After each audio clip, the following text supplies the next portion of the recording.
रामू एक छोटा लड़का था जो उत्तर प्रदेश के एक छोटे से गांव में रहता था। उसका गांव बहुत ही शांत और सुंदर था। चारों ओर हरियाली, खेतों में लहराती फसलें और सुबह सुबह मुर्गे की बांग सुनकर आंख खुलती थी।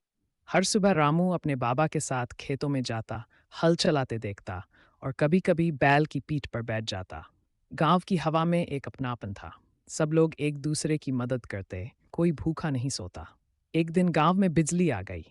लोगों के घरों में बल्ब जले, रेडियो बजे और रामू की आंखों में चमक आ गई।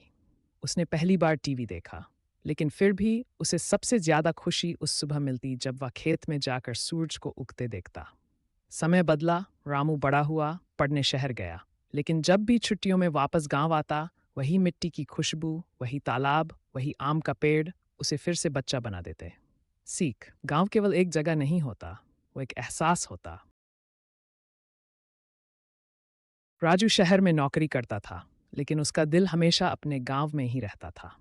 बचपन की यादें, मिट्टी की खुशबू, बगीचे की आम की डाली और दादी की कहानियां, सब कुछ उसे खींच लाते थे। एक बार गर्मियों की छुट्टियों में वह गांव आया। बहुत कुछ बदल गया था।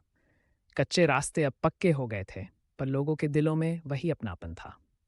उसके पुराने दोस्त पप्पू और गोपाल उसे देखकर दौड़े चले आए। राजू ने देखा कि गांव के बच्चे अब मोबाइल में उलझे रहते हैं। खेतों में पहले जैसी रौनक नहीं रही। उसे दुख हुआ। उसने तय किया कि वो कुछ करेगा। राजू ने गांव के स्कूल में एक छोटा पुस्तकालय शुरू किया, जहां गांव के बच्चे पढ़ाई के साथ साथ लोक कथाएं और खेती बाड़ी से जुड़ी किताबें पढ़ सकें। वह हर छुट्टियों में आता, बच्चों को कहानियां सुनाता और खेतों में मदद करता।